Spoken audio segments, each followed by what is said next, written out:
যখন আমলনামা দেওয়ার ঘোষণা দেওয়া হবে, গোটা কিয়ামতের ময়দান নিস্তব্ধ নীরব হয়ে যাবে। কারণ জানে আজকে যে ডান হাতে আমলনামা পাবে তার হিসাব নিকাশের দরকার আছে, আর বাম হাতে যে পাবে হিসাব নিকাশের দরকার নাই। আল্লাহ রাব্বুল আলামিন ঘোষণা দিবেন, ওই মুহূর্তে নীরব নিস্তবতা, আমলনামাগুলো ছেড়ে দেওয়া হবে। আমলনামা যার যেইটা সেটা তার কাছেই যাবে, একজনেরটা আর একজনের কাছে যাবে না। আল্লাহ রাব্বুল আলামিন জানায় দেন, ডান হাতে যারা আমলনামা পাবে তারা কেমন আনন্দিত হয়ে যাবে। আল্লাহ তাআলা বলেন, ফাআম্মা মান উতিয়া কিতাবাহু বিয়ামিনিহি ফায়াকুলু হাউম ইকরাউ কিতাবিয়া ইন্নী যানানতু আন্নী মুলাকিন হিসাবিয়া। ডান হাতে যারা আমলনামা পাবে ওরা মানুষদেরকে বলবে, ফায়াকুলু হাউম ইকরাউ কিতাবিয়া, এই তো আমার কিতাব, এই তো আমার আমলনামা, তোমরা পড়ো আমার আমলনামা, পড়া দেখো কত কিছু লেখা আছে, কত আমলের কথা লেখা আছে। এইবার সে ডান হাতে আমলনামা পাবার কারণ বলবে, ইন্নী যানানতু আন্নী মুলাকিন হিসাবিয়া। আমি ডান হাতে আমলনামা কেন পাইছি জানো? কারণ আমি দুনিয়াতে এই ব্যাপারে দৃঢ় বিশ্বাস রাখতাম যে আমাকে আমার কর্মের হিসাব আল্লাহর সামনে দেওয়া লাগবে। মূল কথা হলো আমি বিশ্বাস করতাম কিয়ামতের দিন আমার দুনিয়ার কর্মের হিসাব দিতে হবে কার সামনে? আল্লাহর সামনে। দুনিয়াতে এই চিন্তা করছি, কিয়ামতের ব্যাপারে ভয় ছিল, জবাবদিহিতার চিন্তা ছিল, এই জন্য আমি দুনিয়ায় ভালো কাজ করছি। ভালো কাজ করার কারণে আজকে কোন হাতে আমলনামা? ডান হাতে আমলনামা। ডান হাতে আমলনামা পাবার দ্বারা মূলত নিশ্চিত হবে যে এ অনন্তকাল জাহান্নামী না, নিশ্চিত হয়ে যাবে যে সে অনন্তকাল জাহান্নামী না, জান্নাতে যাবে, এটা সুনিশ্চিত হবে। আরেক দল বাম হাতে আমলনামা পাবে। কোরআনুল কারীমে আল্লাহ তাআলা জানায় দেন, সামনে দিয়ে দেওয়া হবে না, পেছন দিয়ে দেওয়া হবে। কেমনে? বাম হাতটাকে বুক চিরে পেছন দিকে নেওয়া হবে, এরপরে তার হাতের মধ্যে আমলনামা দিয়ে দেওয়া হবে। আমলনামা পেয়ে সে কি বলবে? আল্লাহ তাআলা বলেন, ওয়া আম্মা মান উতিয়া কিতাবাহু বিশিমালি ফায়াকুলু ইয়া লাইতানি লাম উতা কিতাবিয়া ওয়ালাম আদরি মা হিসাবিয়া ইয়া লাইতাহা কানাতিল কাদিয়া। বাম হাতে আমলনামা পাবার পরে বলবে, হায় দুর্ভোগ, লাম উতা কিতাবিয়া, আমি যদি এই কিতাব, আমি যদি এই আমলনামা না পাইতাম কতই না ভালো হতো। ওয়ালাম আদরি মা হিসাবিয়া, আমি যদি আমার এই হিসাবটা না জানতাম কতই না ভালো হতো। ইয়া লাইতাহা কানাতিল কাদিয়া, এর আগে যদি আমার চূড়ান্তভাবে মৃত্যু হয়ে যাইত, অর্থাৎ ওই প্রথম মৃত্যুটাই যদি আমাকে পুরোপুরি নিশ্চিহ্ন করে দিত কতই না ভালো হতো। আফসোস করবে ঠিক, কিন্তু সেই দিন করার কিছু থাকবে না। আমি যে সূরাটা আপনাদের খেদমতে তিলাওয়াত করেছি, এটা কিয়ামত সম্পৃক্ত একটা সূরা। কিয়ামতের কিছু বিষয়ের চিত্র আল্লাহ তাআলা এই কোরআনুল কারীমের সূরা কারিয়ার মধ্যে তুলে ধরেছেন। কয়েকটা বিষয়ের চিত্র। এক নাম্বার হলো কিয়ামত তথা পরকাল, এটা বিশ্বাস করা হলো ঈমানের 6 ভিত্তির অন্যতম একটি ভিত্তি। কোন ব্যক্তি যদি কিয়ামতকে অস্বীকার করে অথবা কিয়ামতের কোনো অংশকে অস্বীকার করে, মনে করেন সে সব বিশ্বাস করে কিন্তু এইটা বিশ্বাস করে না যে তার দুনিয়ার কর্ম আমল ওজন দেওয়া হবে, এটা বাদে সব বিশ্বাস করে, বলেন তো সে ইমানদার থাকবে না বেঈমান হবে? কারণ আমাদের আমল যে ওজন দেওয়া হবে হাদিসেও আছে, কোরআনুল কারীমেও স্পষ্টভাবে আছে। এজন্য কিয়ামতের উপরে বিশ্বাস রাখা ঈমানের 6টি ভিত্তির একটি ভিত্তি। ঈমানের ভিত্তি হাদিসের আলোকে 6টি।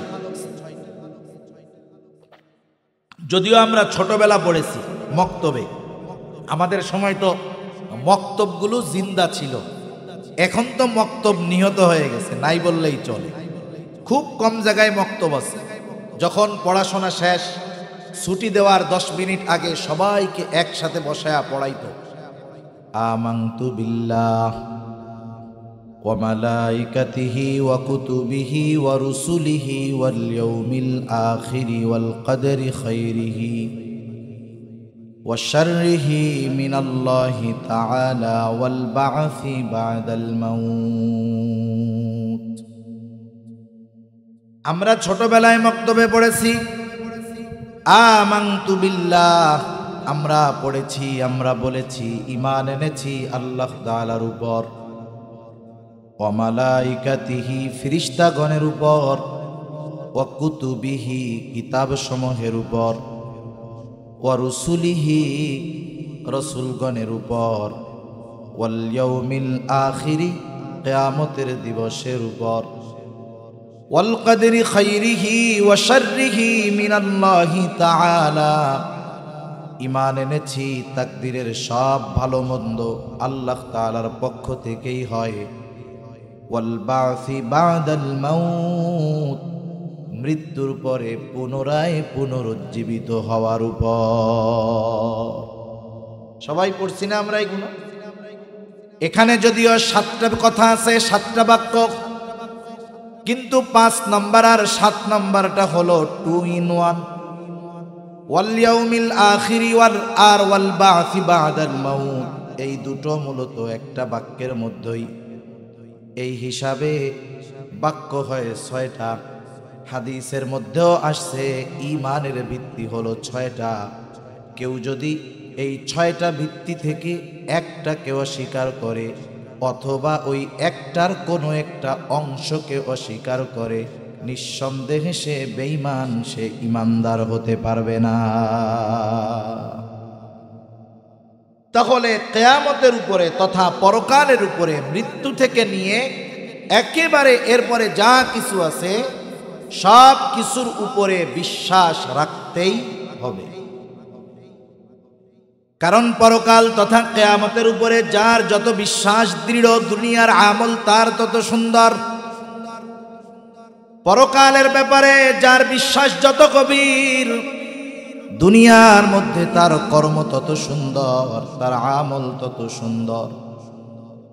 এই দুনিয়ায় আমরা কিন্তু চিরদিন থাকতে পারবো না। এই দুনিয়া হলো একটা মঞ্জিল। এই মঞ্জিলের সময় নির্ধারিত করে রেখেছেন আল্লাহ। একটা সময় এই নির্ধারিত সময়টা ফুরায় যাবে। আমাদের সকলের সময় যখন ফুরাবে, একেবারে যথা সময়ে মালাকুল মউত আমার আপনার প্রাণ হরণ করার জন্য হাজির হয়ে যাবে। আল্লাহ রাব্বুল আলামিন জানা দেন, ফাইদা জাআ আজালুহুম লা ইস্তাখিরুনা সাআতাও ওয়া লা ইস্তাকদিমুন। একেবারে যথাসময়ে মালাকুল মউত হাজির হবে। এক মুহূর্ত আগেও আসবে না, এক মুহূর্ত বিলম্ব হবে না, যথাযথ সময়ে সে হাজির, আমার আপনার প্রাণ হরণ করে নিয়ে যাবে। যখন কোনো মানুষ মারা যায়, আমাদের অঞ্চলগুলোতে দেখছি মানুষ মারা যাওয়ার পরে মাইকের মধ্যে ওই মানুষের মৃত্যুর খবরটা প্রচার করা হয়। যদি মানুষটার একটু প্রখ্যাত বিখ্যাত হয়, সিএনজি ভাড়া নিয়ে মাইক লাগায়া আশেপাশের এলাকায়ও প্রচার করা হয়। ওই সময় বলা হয়, অমক এলাকার অমক আজ বিকাল 5 ঘটিকার সময় ইন্তেকাল করিয়াছে। আগামী দিন সকাল 9টায় অমুক স্কুল মাঠে তার জানাজা অনুষ্ঠিত হবে। ধর্মপ্রাণ সকল মুসল্লিদেরকে উক্ত মরহুমের রূহের মাগফিরাত কামনায় উক্ত জানাজায় শরীক হওয়ার জন্য বিশেষ অনুরোধ করা গেল। এই ঘোষণা দেয় না? আপনাদের অঞ্চলে দেয় তো? এই ঘোষণা দেওয়ার সময় একটা শব্দ বলে ইন্তেকাল। ইন্তেকাল ইন্তেকাল শব্দের অর্থ হলো স্থানান্তরিত হওয়া। তার মানে মৃত্যুর মাধ্যমে একটা মানুষ চূড়ান্তভাবে শেষ হয়ে যায় না, স্থানান্তরিত হয়ে সে আর এক জগতে পদার্পণ করে। মৃত্যুর মাধ্যমে মানুষ স্থানান্তরিত হয়ে যেই জগতে প্রবেশ করে, হাদিসের ভাষায় সেই জগতের নাম হলো আলমে বরজখ। হাদিসের মধ্যে আসছে যে তোমরা কিয়ামত কিয়ামত বলো, আরে মৃত্যুর মাধ্যমেই মানুষ কিয়ামতে প্রবেশ করে। তাহলে মৃত্যুর মাধ্যমে আমাদেরকে যেই জগতে যেতে হবে সেই জগতের নাম হলো আলমে বরজখ। দুনিয়ায় যদি নেককার হয়, ভালো সৎ কর্মশীল হয়, আখিরাতের বড় জান্নাতে যাওয়ার আগে আলমে বরজখে ছোট জান্নাতের দর্শন সে লাভ করে। আবার দুনিয়ায় যে পাপ কাজে লিপ্ত বেঈমান, তাকে আসল জাহান্নামে দেওয়ার আগে আলমে বরজখে সে মিনি জাহান্নামের শাস্তি আগে ভোগ করে নেয়। সেই জন্য অনেক মুফাসসিরিনে কেরাম বলেন, মৃত্যু থেকে নিয়ে ওই আসল কিয়ামত পর্যন্ত এই সময়টাকে বলা হয় ছোট আখিরাত। ছোট কিয়ামত এই সময় সংগঠিত হয়ে যায় মৃত্যুর মাধ্যমে। কারণ কোন নেককার যখন মারা যায়, হাদিসের মধ্যে আসছে, যখন তাকে 3 প্রশ্ন করা হয়, এই 3 প্রশ্নের জবাব যখন সে যথাযথভাবে দিয়ে দেয়, আল্লাহ তাআলার পক্ষ থেকে ঘোষণা আসে, সাদাকা আবদি সাদাকা আবদি ফাফরিশুহু মিনাল জান্নাহ ওয়ালবিসুহু মিনাল জান্নাহ ওয়াফতাহু লাহু বাবান ইলাল জান্নাহ। আল্লাহ তাআলার পক্ষ থেকে ঘোষণা আসে, আমার এই বান্দা সত্য বলেছে, সত্য বলেছে, তাকে জান্নাত থেকে জান্নাতি পোশাক এনে পরায় দাও, জান্নাতের বিছানা এনে তার কবরের মধ্যে বিছায়া দাও, তার কবরের সাথে জান্নাতের সাথে একটা দরজা খুলে দাও, সে ওইখানে আরামে থাকতে পারে। তাকে বলা হয় তুমি ঘুমাও নতুন দুলা যেমন করে ঘুমায়। সুবহান। এখন দেখেন, ও মনে করে এটা মনে হয় জান্নাত, কারণ এর চাইতে শান্তির তো আর কিছু হইতে পারে না। তখন ফেরেশতারা ওকে বলে, না, এখনো তো কিয়ামত কায়েম হয় নাই, এখনো বিচার হয় নাই, হাসর হয় নাই, তুমি মনে করতেছো এটা জান্নাত। আসলে জান্নাত নয়, বরং ওই জান্নাত যার মধ্যে তোমার জন্য কল্পনাতীত নিয়ামত রয়েছে, ওই হাসর হবে, ওর পরে কিয়ামতের পরে আল্লাহ তাআলা তোমাকে তোমার আসল আবাসস্থলে পাঠায়া দিবে। এই লোকটা তখন আল্লাহ তাআলার কাছে বলবে, আল্লাহ তাড়াতাড়ি কিয়ামত কায়েম করেন। কি বলবে বলেন তো? তাড়াতাড়ি কিয়ামত কায়েম করেন, আমি আমার আসল বাড়িতে যাইতে চাই। শুধু তাই না, প্রতিদিন তাকে তার আসল বাড়িটা দেখানো হবে, আর ওর মনে চাবে তাড়াতাড়ি কিয়ামত হইলেই ভালো হয়। এখন আর এক গুরুত্ব, সে কবর তো আর জান্নাতের বাগান হবে না, ওর কবর হবে জাহান্নামের ঘর। 3 প্রশ্নের জবাব দিতে পারবে না। বুঝতে হবে দুনিয়াতে পরীক্ষা হয়, পরীক্ষা। বলেন তো, পরীক্ষার হলে যাওয়ার আগে প্রশ্ন কি জানা যায় নাকি? জানা যায় না। বুঝতে হবে যেই পরীক্ষার প্রশ্ন হলে গেলেই জানা যায়, ওই পরীক্ষা হয় সহজ। কিন্তু যেই পরীক্ষার প্রশ্ন আগেই ফাঁস করে দেওয়া হয়, বুঝতে হবে ওই প্রশ্নের উত্তর জায়গা মতো গিয়ে দেওয়াটা বড় কঠিন। 3 প্রশ্ন যদি ফাঁস হয়ে গেছে আমাদের মাঝে, এখন যদি কেউ চিন্তা করে যে 3 প্রশ্ন তো ধুমসে মুখস্থ করব, কবরের মধ্যে তো হুজুরের কাছ থেকে শুনছি, যাওয়ার পরে ফেরেশতা আসবে, এই 3 প্রশ্নই তো করবে, আর কি করবে? জিজ্ঞাসা করার আগেই বলবো, শোনো তোমার প্রশ্ন করা লাগবে না, এই যে হলো উত্তর। বলেন তো সম্ভব? দুনিয়ায় তো অনেকে পরীক্ষায় পাশ করার জন্য নকল লেখা নিয়ে যায়, দেখেন না? যদি হলের মধ্যে ওই চিন্তা করে যে পরীক্ষার হলে কবরের মধ্যে তো এই 3 প্রশ্ন করবে, যদি ভুইলাই যাই, ওসিয়ত যদি কইরা যায় যে আমি মরার পরে সুন্দর মতো ওই 3 প্রশ্নের উত্তর লেখা আমার কাফনের মধ্যে দিয়া দিস, বলেন তো যদিও নকল লেখা নিয়ে যায়, ওইখানে গিয়ে কি জবাব দেওয়া সম্ভব? কিছু প্রশ্নের জবাব আছে এগুলো লেখাপড়ার সাথে সম্পৃক্ত, আর কিছু প্রশ্নের জবাব আছে লেখাপড়া না, এটা আমলের সাথে সম্পৃক্ত। কবরের 3 প্রশ্নের উত্তর সম্পৃক্ত হলো আমলের সাথে। কিসের সাথে? আমলের সাথে। ওই 3 প্রশ্নের আলোকে দুনিয়ায় যারা আমল করবে তারা পড়া লাগবে না, জানা লাগবে না, ওইখানে গিয়ে প্রশ্ন করলেই জবাব দিতে পারবে। সুবহানাল্লাহ।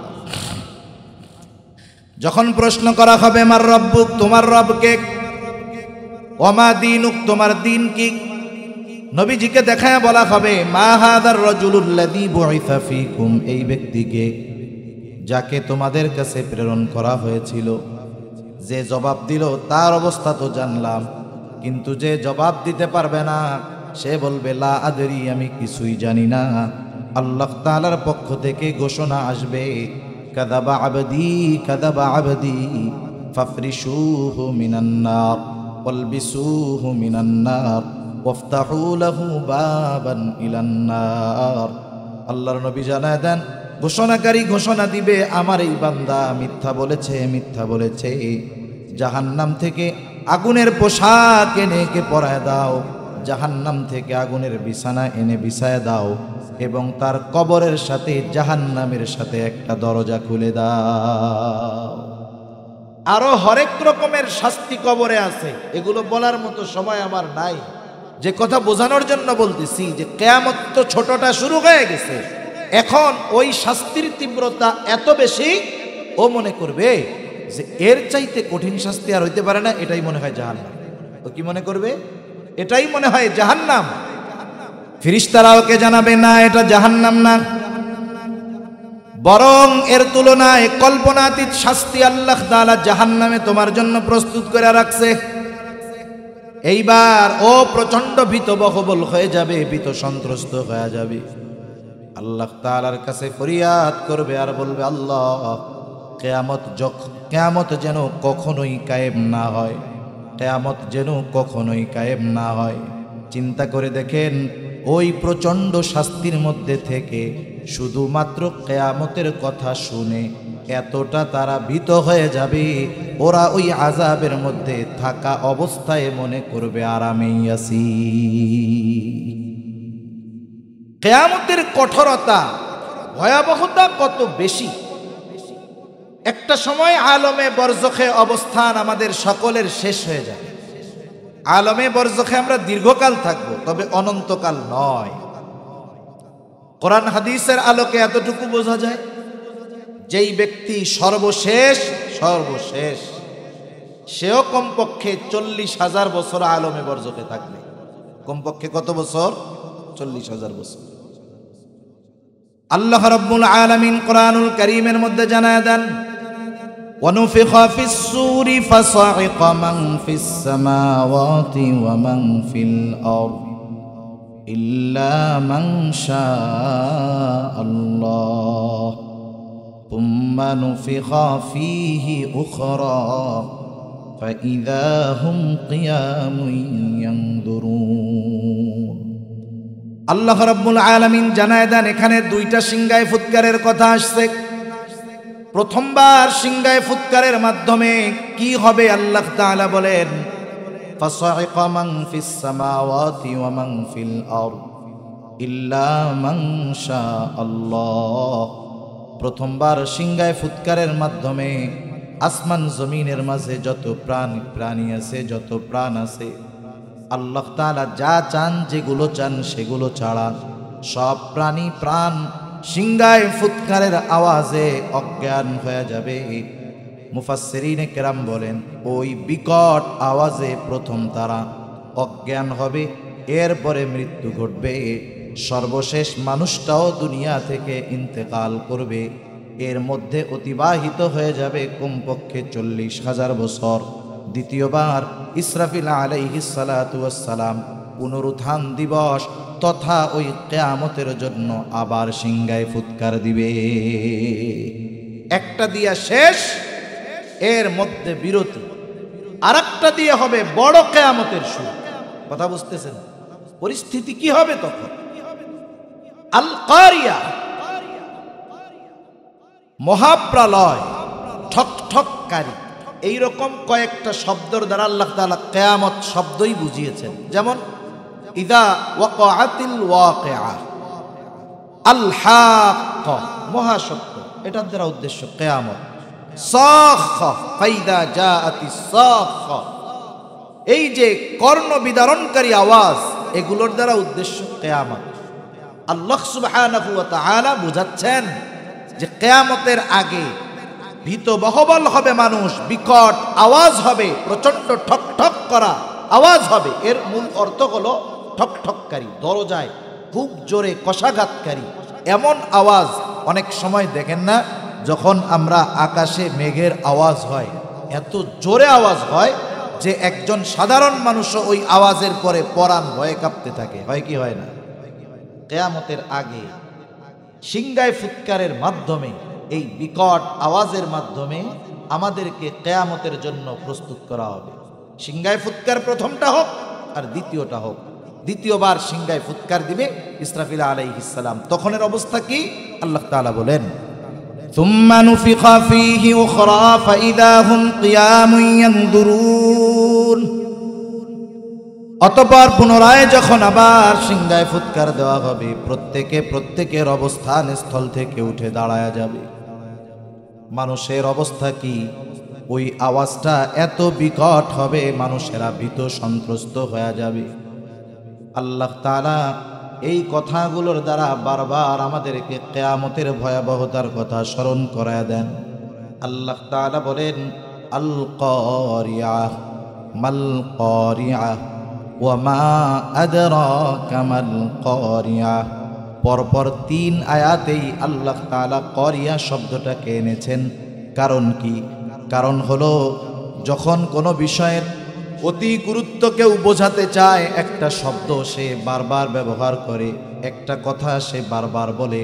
রাসূলুল্লাহ সাল্লাল্লাহু আলাইহি ওয়াসাল্লাম যখন কোনো বিষয় সাহাবায়ে কেরামের দৃষ্টি আকর্ষণ করে বলতেন এবং বিষয়টার অধিক গুরুত্ব বোঝাতে চাইতেন, নবীজিও তখন ওই কথাকে পরপর 3 বার পুনরাবৃত্তি করতেন। আমরাও করি গুরুত্ব বোঝানোর জন্য। যখন আল্লাহ তাআলা করছেন পরপর 3 বার একই শব্দের পুনরাবৃত্তি, বুঝতে হবে কিয়ামত কত জটিল আর কঠিন জিনিস, ঠিক কিনা বলেন? আল্লাহ রাব্বুল আলামিন বলেন, আল কারিআহ, মহাভীতি প্রদর্শনকারী। ওয়া মা আদরা মাল কারিআহ, কি সেই মহাভীত প্রদর্শনকারী? ওয়া মা আদরাকা মাল কারিআহ। আল্লাহ তাআলা বলেন, কে আপনাকে জানাবে যে এই মহাভীত প্রদর্শনকারী কি জিনিস? এক কথায় এর দ্বারা উদ্দেশ্য হলো কিয়ামতের ভয়াবহতা, কিয়ামতের দিন মানুষের অবস্থা কি হবে সে কথা আল্লাহ তাআলা আরো এক জায়গায় জানায়া দেন। ওই যে দেখেন, মানুষ মারা যাওয়ার পরে 2 অবস্থা। একটা হলো তার কবর হবে রাউদাতুম মিন রিয়াদিল জান্নাহ, জান্নাতের বাগান। আরেকজনের কবর হবে জাহান্নামের গর্ত, ওইখানের শাস্তির তীব্রতা কঠিন। কিন্তু যখন দ্বিতীয়বার সিংগায় ফুৎকার দেওয়া হবে, সূরা ইয়াসিনের মধ্যে আল্লাহ তাআলা বলেন, ওয়া নুফিখা ফিস সূরি ফাইদা হুম মিনাল আজদাসি ইলা রাব্বিহিম ইয়ানসিলুন। দ্বিতীয়বার সিংগায় ফুৎকার দেওয়ার পরে প্রত্যেকের অবস্থান থেকে জাগ্রত হয়ে যাবে এবং তারা রবের দিকে ছুটতে থাকবে।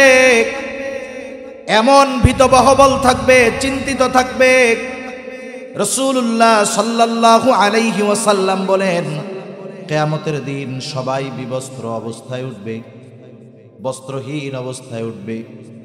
রাসূল আকরাম সাল্লাল্লাহু আলাইহি ওয়াসাল্লামের স্ত্রীদের মধ্য থেকে একজন বলতেছে, ইয়া রাসূলুল্লাহ, সেই দিন কি মানুষ একে অপরের দিকে তাকাবে না, লজ্জা স্থান দেখবে না? নবীজি বলেন, আয়েশা, মানুষ এতটা ভীত চিন্তিত থাকবে ওই কিয়ামতের দিন যে একজন আরেকজনের দিকে তাকানোর বিষয়টা চিন্তাও করবে না। এতটা ভীত বহবল হয়ে যাবে মানুষ। শুধু তাই না, قالوا يا ويلنا من بعثنا من مرقدنا هذا ما وعد الرحمن وصدق المرسلون। মানুষেরা বলবে, হায় দুর্ভোগ, কে আমাদেরকে আমাদের অবস্থান স্থল থেকে জাগায় দিল? মুমিনরা অথবা ফেরেশতারা বলবে হাদা মা ওয়াদার রহমান। এখন বলেন, যারা আযাবে ছিল ওরা কিয়ামতের ময়দানে উঠে বলবে, কে আমাদেরকে আমাদের অবস্থান স্থল থেকে জাগায় দিল? তার মানে হাসরের ময়দানের অবস্থা দেখা ওরা মনে করবে কবরে আযাবে ছিলাম না, বরং কবরের মধ্যেই আরামে ছিলাম, কিছুই হয় নাই, শুধু উঠছে। ওই যে আওয়াজে উঠা গেছে, ওই আওয়াজ, অবস্থা, আবহাওয়া, পরিবেশ তাদের অন্তরের মধ্যে এমন ভীতি সঞ্চার করছে যে কবরের মধ্যে আযাবে ছিল সেটাই তারা ভুলে গেছে। আমরা কথাগুলো বলতেছি, শুনতেছি, কিন্তু কথা বলার দ্বারা, শ্রবণ করার দ্বারা বাস্তব অবস্থা অনুধাবন করা যায় না, বাস্তব অবস্থাটা বোঝা যায় না। এটা তো আমরা বলতেছি, কিন্তু বাস্তবতা উপলব্ধি হবে ওই সময়। আপেল সামনে নিয়ে যতই ওয়াজ করা হোক, যত ভালো ওয়াজ করুক, বলেন তো আপেলের স্বাদ কি বোঝানো যাবে নাকি? এটা তো খাইলেই বোঝা যাবে। অবস্থা যখন আসবে তখনই বোঝা যাবে, কিন্তু ওই অবস্থায় যেন আমরা চূড়ান্ত মুসিবতে না পড়ে যাই, এজন্য আল্লাহ এবং রাসূল আমাদেরকে বারবার এসব বিষয়ে সতর্ক করতে। তারা বলবে, কে আমাদেরকে ঘুম থেকে জাগায়া দিল? মান বাআসানা মিন মারকাদিনা। তখন মুমিনরা অথবা ফেরেশতারা বলবে হাদা মা ওয়াদার রহমান, এটাই তো দয়াময় রহমানের সেই ওয়াদা, সেই প্রতিশ্রুতি। আল্লাহ তাআলাও বলেন ইযা ওয়াকাআতিল ওয়াকিআহ লাইসা লিওয়াকাআতিহা কাযিবা। এই কিয়ামত সংগঠিত হবেই, এটা কখনো মিথ্যা হবে না, অবশ্যই হবে। আল হাক্কাতু মাল হাক্কাহ, মহাসত্য তথা কিয়ামত হবেই।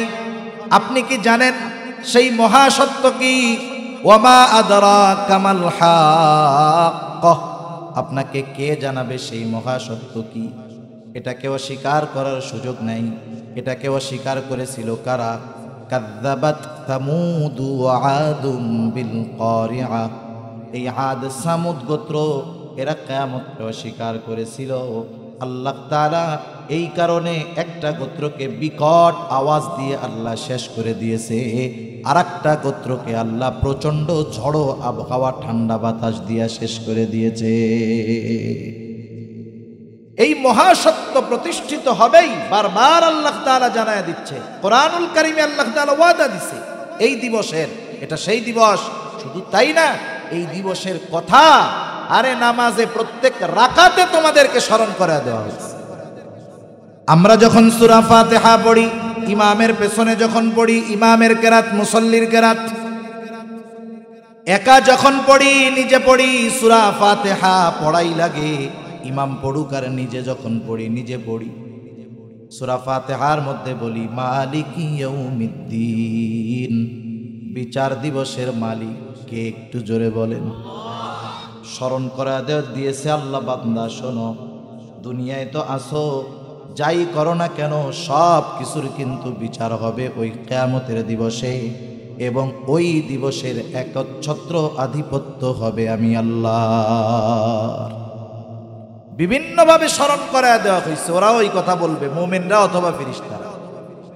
হাদা মা ওয়াদার রহমান, এটা হলো দয়াময়ের সেই প্রতিশ্রুত দিবস, যেই দিবসের ওয়াদা তিনি দিয়েছেন। তিনি শুধু ওয়াদা দিয়েছেন তা নয়, ওয়াসাদাকাল মুরসালুন, এই দিবসের সত্যায়ন দুনিয়ায় সব নবী রাসূলরা করেছে। নবী রাসূলরা করে গেছে, নবীজির নায়েব যারা, নায়েবে রাসূল যারা, তারাও করতেছে। কোরআনের কথাগুলো উম্মতের মাঝে পৌঁছায়া দিয়া বলতেছে, ভাইরা সাবধান, দুনিয়ার হায়াতটা বড় ছোট, হয়তোবা আগামী দিন সূর্যোদয় আমাদের নসিবে নাও হইতে পারে। চোখ দুইটা বন্ধ হলেই কিন্তু মূলত কিয়ামত ছোটটা শুরু হয়ে যাবে। ছোটটা যার ভালো হবে, আনন্দময় হবে, বড়টাও তার জন্য আসান হবে। ওই যে আল্লাহর ঘোষণা, নবীদের সত্যায়ন, ওয়ারিসে নবীরা আমাদের কাছে কথাগুলো পৌঁছায়া দেওয়ার পরেও আমরা সতর্ক হই না, সচেষ্ট হই না, আমলের মধ্যে পরিবর্তন আনি না। মনে করি আরো তো কিছুদিন বাইচা থাকবো, বুড়া হইলে ভালো হয়ে যাব। এই চিন্তাই মূলত আমাদেরকে কিয়ামতের ব্যাপারে গাফেল বানায়া দিচ্ছে। কিয়ামতের ব্যাপারে উদাসীনতা এটা জাহান্নামে যাওয়ার কারণ। জাহান্নামে যাওয়ার কারণ এটা। আল্লাহ তাআলা কোরআনুল কারীমের মধ্যে আরেক জায়গায় জান্নাতি আর জাহান্নামীদের মধ্যে কথাবার্তা আছে, দুই দলের মধ্যে কথাবার্তা হবে। এখন জান্নাতীরা জিজ্ঞাসা করতেছে, মা সালাকাকুম ফি সাকর, কোন জিনিস তোমাদেরকে জাহান্নামে আনলো? এখন তারা জাহান্নামে যাওয়ার কারণগুলো বলতেছে। কি বলে? লাম নাকু মিনাল মুসাল্লিন, আমরা মুসল্লি ছিলাম না। ওয়ালাম নাকু নুতঈমুল মিসকিন, মিসকিনদের খানা খাওয়াইতাম না। ওয়া কুন্না নাখুযু মাআল খায়িদিন, অনর্থক অহেতুক কথাবার্তায় যারা লিপ্ত থাকতো তাদের সাথে গিয়ে আমরাও বসতাম। ওয়া কুন্না নুকাযযিবু বিয়াউমিদ্দিন, আমরা কিয়ামতের দিবসের ব্যাপারে অবিশ্বাসী ছিলাম। কোন কোন মুফাসসির বলেন বিষয়টা দুই ভাবে হতে পারে। একটা হলো একেবারে বিশ্বাসই করতাম যে কিয়ামত বইলা কিছু নাই, ওর তো আর ছাড় নাই, অনন্তকাল জাহান্নাম। আরেক দল হতে পারে বিশ্বাস করতো ঠিক কিন্তু উদাসীন ছিল, কিয়ামতের ব্যাপারে বিশ্বাস করতো যে হবে কিন্তু ও ব্যাপারে কোনো সেদ বেদ নাই, চিন্তা ভাবনা নেই। এরাও দীর্ঘকাল জাহান্নামে থাকে।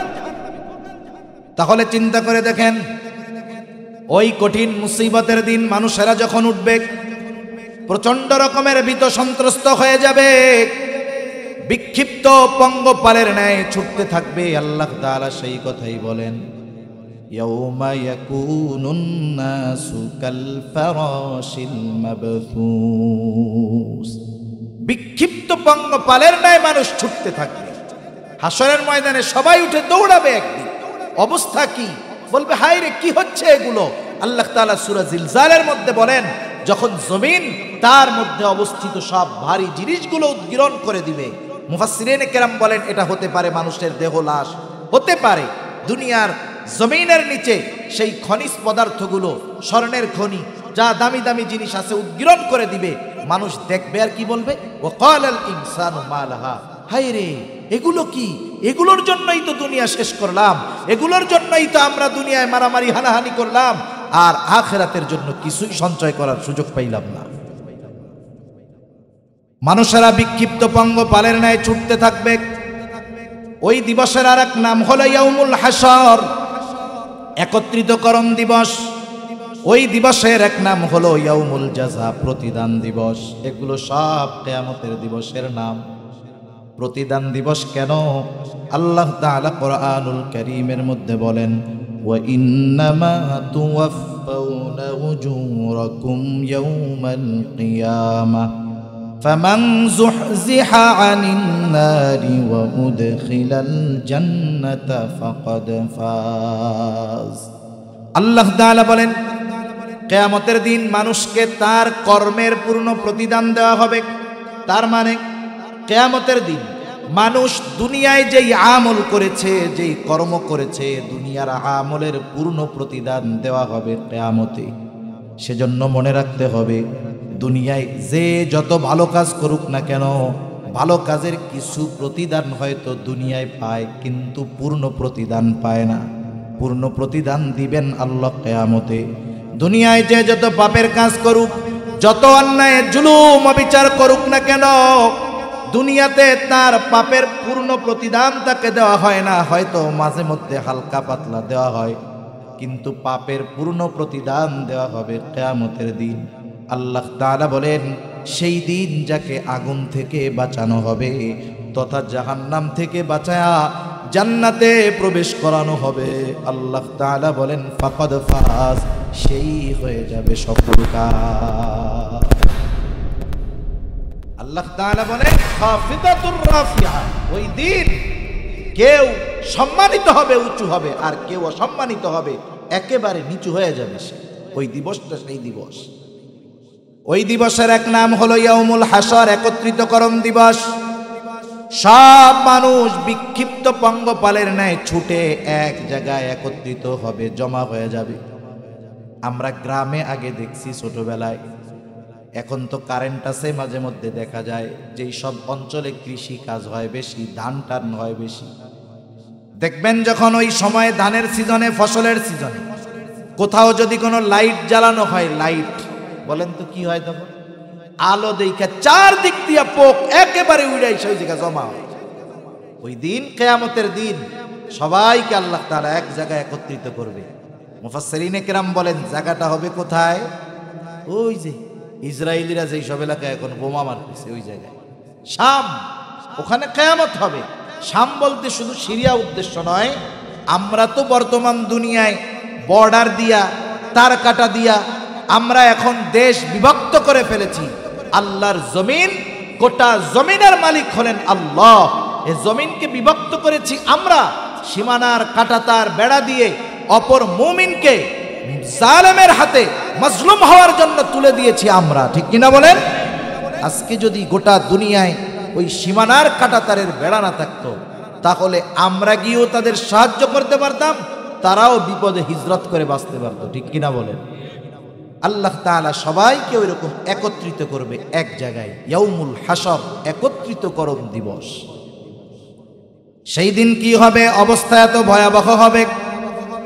আল্লাহ রাব্বুল আলামিন এরপরে জানায় দেন, ওয়াতাকুনুল জিবালু কালইহনিল মানফুস। কিয়ামতের দিনটা এত ভয়াবহ এক দিবস, যেই দিন পাথর ওই যে ল্যাপতশক যখন বানায়, ধুনানো তুলার, রঙিন তুলার ন্যায় উঠতে থাকবে। সেই দিন পাহাড় উঠতে থাকবে ওই রকম ধুনানো তুলার ন্যায়। যখন ল্যাপতশক বানায়, হয়তো আপনারা দেখছেন, তুলার উপরে যখন লাঠি দিয়া বাড়ি মারে, দেখবেন তুলা উড়ে একবারে সোলার মতো উঠতেছে। ওই রকম বিশাল বিশাল পাহাড়ের অবস্থা এরকম হয়ে যাবে, একেবারে ধূলিকণায় পরিণত হয়ে যাবে। গোটা দুনিয়াটাকে আল্লাহ তাআলা রুটির মতো লেভেল বানায়, কোথাও উঁচুমুচি থাকবে না, একেবারে সমান লেভেল হয়ে যাবে। আল্লাহ তাআলা এবার সবাই একত্রিত করবেন, কেন? দুনিয়ার কর্মের পূর্ণ প্রতিদান দেওয়ার জন্য। কি কি হবে সেই দিন? কয়েকটা মুহূর্ত হবে সবচাইতে টেনশনের। একটা মুহূর্ত হবে যখন আমলনামা দেওয়ার ঘোষণা দেওয়া হবে। গোটা কিয়ামতের ময়দান নিস্তব্ধ নীরব হয়ে যাবে, কারণ জানে আজকে যে ডান হাতে আমলনামা পাবে তার হিসাব নিকাশের দরকার আছে, আর বাম হাতে যে পাবে হিসাব নিকাশের দরকার নাই। আল্লাহ রাব্বুল আলামিন ঘোষণা দিবেন, ওই মুহূর্তে নীরব নিস্তবতা, আমলনামাগুলো ছেড়ে দেওয়া হবে। আমলনামা যার যেইটা সেটা তার কাছেই যাবে, একজনেরটা আর একজনের কাছে যাবে না। আল্লাহ রাব্বুল আলামিন জানায় দেন, ডান হাতে যারা আমলনামা পাবে তারা কেমন আনন্দিত হয়ে যাবে। আল্লাহ তাআলা বলেন, ফাআম্মা মান উতিয়া কিতাবাহু বিয়ামিনিহি ফায়াকুলু হাউম ইকরাউ কিতাবিয়া ইন্নী যানানতু আন্নী মুলাকিন হিসাবিয়া। ডান হাতে যারা আমলনামা পাবে ওরা মানুষদেরকে বলবে, ফায়াকুলু হাউম ইকরাউ কিতাবিয়া, এই তো আমার কিতাব, এই তো আমার আমলনামা, তোমরা পড়ো আমার আমলনামা, পড়া দেখো কত কিছু লেখা আছে, কত আমলের কথা লেখা আছে। এইবার সে ডান হাতে আমলনামা পাওয়ার কারণ বলবে, ইন্নী যানানতু আন্নী মুলাকিন হিসাবিয়া। আমি ডান হাতে আমলনামা কেন পাইছি জানো? কারণ আমি দুনিয়াতে এই ব্যাপারে দৃঢ় বিশ্বাস রাখতাম যে আমাকে আমার কর্মের হিসাব আল্লাহর সামনে দেওয়া লাগবে। মূল কথা হলো, আমি বিশ্বাস করতাম কিয়ামতের দিন আমার দুনিয়ার কর্মের হিসাব দিতে হবে কার সামনে? আল্লাহর সামনে। দুনিয়াতেই চিন্তা করছি, কিয়ামতের ব্যাপারে ভয় ছিল, জবাবদিহিতার চিন্তা ছিল, এই জন্য আমি দুনিয়ায় ভালো কাজ করছি। ভালো কাজ করার কারণে আজকে কোন হাতে আমলনামা? ডান হাতে আমলনামা। ডান হাতে আমলনামা পাবার দ্বারা মূলত নিশ্চিত হবে যে এ অনন্তকাল জাহান্নামী না, নিশ্চিত হয়ে যাবে যে সে অনন্তকাল জাহান্নামী না, জান্নাতে যাবে, এটা সুনিশ্চিত হবে। আরেক দল বাম হাতে আমলনামা পাবে। কোরআনুল কারীমে আল্লাহ তাআলা জানায় দেন, সামনে দিয়ে দেওয়া হবে না, পেছন দিয়ে দেওয়া হবে। কেমনে? বাম হাতটাকে বুক চিরে পেছন দিকে নেওয়া হবে, এরপরে তার হাতের মধ্যে আমলনামা দিয়ে দেওয়া হবে। আমলনামা পেয়ে সে কি বলবে?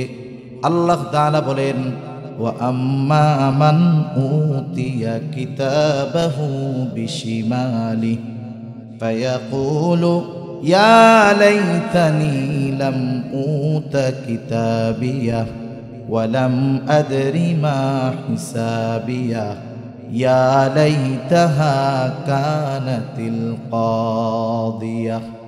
বাম হাতে আমলনামা পাবার পরে বলবে, হায় দুর্ভোগ, লাম উতা কিতাবিয়া, আমি যদি এই কিতাব, আমি যদি এই আমলনামা না পাইতাম কতই না ভালো হতো। ওয়ালাম আদরি মা হিসাবিয়া, আমি যদি আমার এই হিসাবটা না জানতাম কতই না ভালো হতো। ইয়া লাইতাহা কানাতিল কাদিয়া, এর আগে যদি আমার চূড়ান্তভাবে মৃত্যু হয়ে যাইত, অর্থাৎ ওই প্রথম মৃত্যুটাই যদি আমাকে পুরোপুরি নিশ্চিহ্ন করে দিত কতই না ভালো হতো। আফসোস করবে ঠিক, কিন্তু সেই দিন করার কিছু থাকবে না। এই কিয়ামতের জন্য দুনিয়ায় থাকতেই প্রস্তুতি নিতে হয়। ওই দিন যেন আমলনামা বাম হাতে না যায়, ডান হাতে আসি, এই জন্য প্রস্তুতি নিতে হয়। দুনিয়ায় মরার পরে নিলে হয় না। আমাদের অবস্থাটা হলো কি জানেন?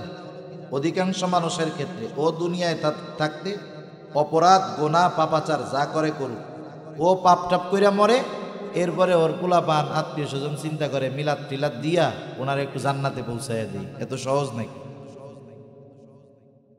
আমি যদি দুনিয়ায় ভালো কাজ না করি, ভালো আমল না করি, আমার অবস্থা টাইট হয়ে যাবে। মৃত্যু থেকেই শুরু হয়ে যাবে আফসোস। কথায় আসলো, একটু মনে আসলো তাই বলি। দেখেন, এই হায়াত আছে, হায়াত হলো সবচাইতে দামি। মানুষের কিছু স্টেপ আছে, মঞ্জিল আছে। শুরুর মঞ্জিল ধরেন যদি, সেটা হলো রুহের জগৎ। শেষ মঞ্জিল দুনিয়া অথবা জান্নাত। যেই কয়েকটা মঞ্জিল ওই জান্নাত পর্যন্ত পৌঁছাইতে আমাদের অতিক্রম করতে হবে, সবচাইতে কম সময় যেখানে আমরা অপেক্ষা করি সেটা হলো দুনিয়া। সেটা কোথায় বলেন? দুনিয়া। মনে করেন আল্লাহ তাআলা আদম আলাইহিস সালামের পৃষ্ঠদেশ থেকে আমাদেরকে বের করছে, রূহ বের করছে। এটা হলো মূল। কারণ মানুষ যখন মারা যায়, মারা যাওয়ার পরেই তার নামের সাথে আমরা একটা শব্দ জুড়া দিই। নামটা অনেক সময় বাদও দিয়া দিই। মনে করেন মারা গেছে ঢাকায়, আমরা তখন বলি না যে আব্দুর রহিম কখন আসবে, তখন বলি লাশ কখন আসবে। ঠিক কিনা বলেন? লাশ কখন আসবে? আমরা লাশের অপেক্ষায় আছি। লাশ আসলেই জানাজা হবে, লাশ দাফন হবে, লাশ কাফন হবে, নাম সাথে সাথেই শেষ। এখন বলেন লাশ আই উনফি, যার মধ্যে কিছু নাই, এটাই তো লাশ। কিন্তু চোখ আছে, হাত আছে, কান আছে, সব আছে, এরপরেও কয় কেন যে কিছুই নাই? যেটা আসল সেটা নাই। ঠিক কিনা বলেন? অথচ এই আসলটাই দেখা যায়। ওই রূহের জগতে আমরা ছিলাম কত বছর, এর মূল হিসাব আল্লাহ তাআলা ভালো জানেন। লক্ষ লক্ষ বছর পার হয়ে গেছে হয়তো ওখানে। রূহের জগৎ থেকে আল্লাহ আমাদের পাঠাইছেন দুনিয়ার জগতে। রূহের জগতে ধরেন লক্ষ বছর, দুনিয়ার জগতে কয় বছর? বড় জোর 100 পাওয়া মানুষ এই সময় তো কম। বাংলাদেশের এভারেজ ধরেন 70-75 ধরেন। এরপরে আর এক জগতে যাব, আলমে বরজখ। ওইখানে সবচাইতে কম যে থাকবে, সেও থাকবে কমপক্ষে 40,000 বছর। সুবহানাল্লাহ। এরপরে কিয়ামতের ময়দান যদি আর একটা মঞ্জিল ধরেন, মেয়াদ কতদিন? ইয়াউমান কানা মিকদারুহু 50,000 সানাহ। কিয়ামতের এক একটা দিনের মেয়াদ হবে দুনিয়ার 50,000 বছরের সমান। এরপরে হিসাব নিকাশ শেষ। জান্নাত অথবা জাহান্নাম, যে ইমানদার জান্নাতি, বেঈমান জাহান্নামী। সর্বশেষ মঞ্জিলের শুরু আছে তো কোনো শেষ নাই। যার শান্তি শুরু তো শান্তি, যার কষ্ট শুরু তো কষ্ট। এখন বলেন শেষ মঞ্জিল কার কেমন হবে? এটা নির্ভর করে দুনিয়ার এই মাত্র 70 বছরের হায়াতের উপর। সুবহানাল্লাহ। সেজন্য এই মঞ্জিলের সময়টা কম, কিন্তু দামটা বেশি। আসলে চোখ খোলা থাকলে এই জিনিসের দাম বোঝা যায় না। চোখ যখন বন্ধ হবে তখন দাম বোঝা যাবে, কিন্তু করার কিছু থাকবে না। সেই জন্য ওই রকম আফসোস যেন আমাদের না করতে হয়। দুনিয়ায় থাকতেই আখিরাতের প্রস্তুতি নেওয়ার দরকার আছে না নাই? দেখেন মানুষ যখন মারা যায়, যারা সময়কে কাজে লাগাইছে এরা তো ভালো। এই আওয়াজটা একটু ছাড়েন, আমার কথা একটু আওয়াজটা টনটন করে ছাড়েন, বেস্ট কমাই দেন। এমনি সুন্দর হইতেছে মাশাল্লাহ, একটু ভলিউম বাড়াইলে ভালো হবে, কষ্ট কম হবে আর কি। আমার এনাদের তো সাউন্ড সিস্টেমও ভালো, টাঙ্গাইলের সবচেয়ে বড় ভালো মাইক মনে হয়, আওয়াজ অনেক ভালো হইতেছে, একটু ভলিউম বাড়াইলেই হবে। দেখেন মানুষ যখন মারা যায়, যারা ভালো কাজ করে না এরা মরার পর আফসোস করে। ওরা আফসোস করে কিছু কথা বলে, কিন্তু সে কথা যে গোসল করায় সেও শোনে না, যে জানাজা করায় সেও শোনে না, কিন্তু ও বলে। কি বলে? আল্লাহ রাব্বুল আলামিন জানায় দেন কি বলে? যে দুনিয়ার হায়াতটাকে কাজে লাগাইলো না, সে তখন বলে ফায়াকুল রব্বি লাউলা আখরতানি ইলা আজালিন করিব। আফসোস করে বলে, আরে যদি আমাদেরকে একটু সময় সুযোগ দেওয়া হইতো, আবার একটু যদি হায়াত দেওয়া হইতো, আল্লাহ আবার যদি আর একটু দুনিয়ায় যাওয়ার সুযোগ দেওয়া হইতো, কি করতো? ওরাই বলবে ফাআসসাদদাকা ওয়া আকুম মিনাস সালিহিন। আমরা সম্পদ শেখ থেকে দান সাদকা করতাম, নেক কাজ কইরা সৎ কর্মশীলদের অন্তর্ভুক্ত হয়ে যাইতাম। যদি একটু সুযোগ আবার দুনিয়ায় যাওয়ার দেওয়া হইতো, ওই মানুষটা ওই সময় দুনিয়ার এই হায়াতের মূল্য বুঝবে, কিন্তু তার করার কিছু থাকবে না। সেজন্য ওই জিনিস যার জন্য মানুষ মরার পরে আফসোস করে, সেটা তো আলহামদুলিল্লাহ আমাদের কাছে এখন আছে, হায়াতটা আছে না। এখন যদি কাজে না লাগাই, আখেরাতের পাথেও যদি সংগ্রহ না করি, এটা বোকা।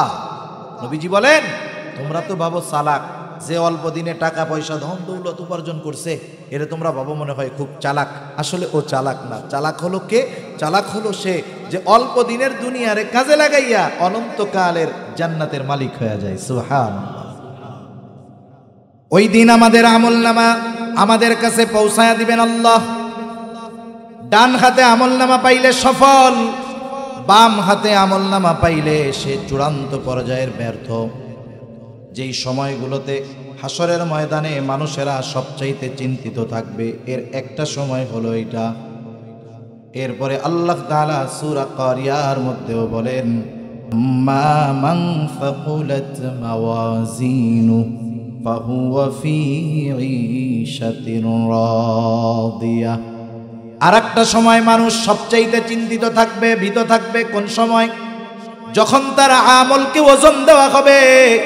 আমার আপনার আমল ওজন দেওয়া হবে, গণনা করা হবে না, কত বড় তাও দেখা হবে না, ওজন দেওয়া হবে। আল্লাহ তাআলা ওজনের জন্য পরিমাপক দাড়িপাল্লার ব্যবস্থা করবেন। আল্লাহ সুবহানাহু ওয়া তাআলাও জানায় দেন, ওয়া নাযাউল মাওয়াজিনাল কিসত লিয়াউমিল কিয়ামাতি ফালা তুযলামু নাফসুন শাইআ ওয়া ইন কানা মিসকালা হাববাতিন মিন খারদালিন আতাইনা বিহা ওয়া কাফা বিনা হাসিবিন। আল্লাহ তাআলা বলেন, আমি কিয়ামতের দিন ন্যায় বিচারের পরিমাপক প্রতিষ্ঠা করব। কিয়ামতের দিন ন্যায় বিচারের আদালত প্রতিষ্ঠা করব, এমন বিচারালয়, এমন পরিমাপক। ফালা তুযলামু নাফসুন শাইআ, ওই দিন কারো প্রতি ন্যূনতম কোনো জুলুম করা হবে না, অবিচার করা হবে না।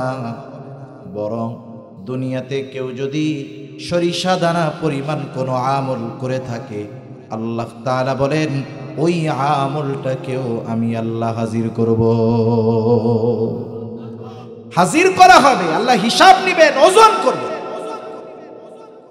আল্লাহ তাআলা কেমন সূক্ষ্মদর্শী। হযরত লোকমান, নাম শুনছেন না হযরত লোকমানের? হযরত লোকমান, কেউ কেউ বলেন উনি নবী ছিলেন, কেউ বলেন নবী না, কিন্তু অধিকাংশ মুফাসসিরিন ইকরামের মত উনি নবী ছিলেন না, তবে একজন প্রজ্ঞাবান ব্যক্তি ছিলেন।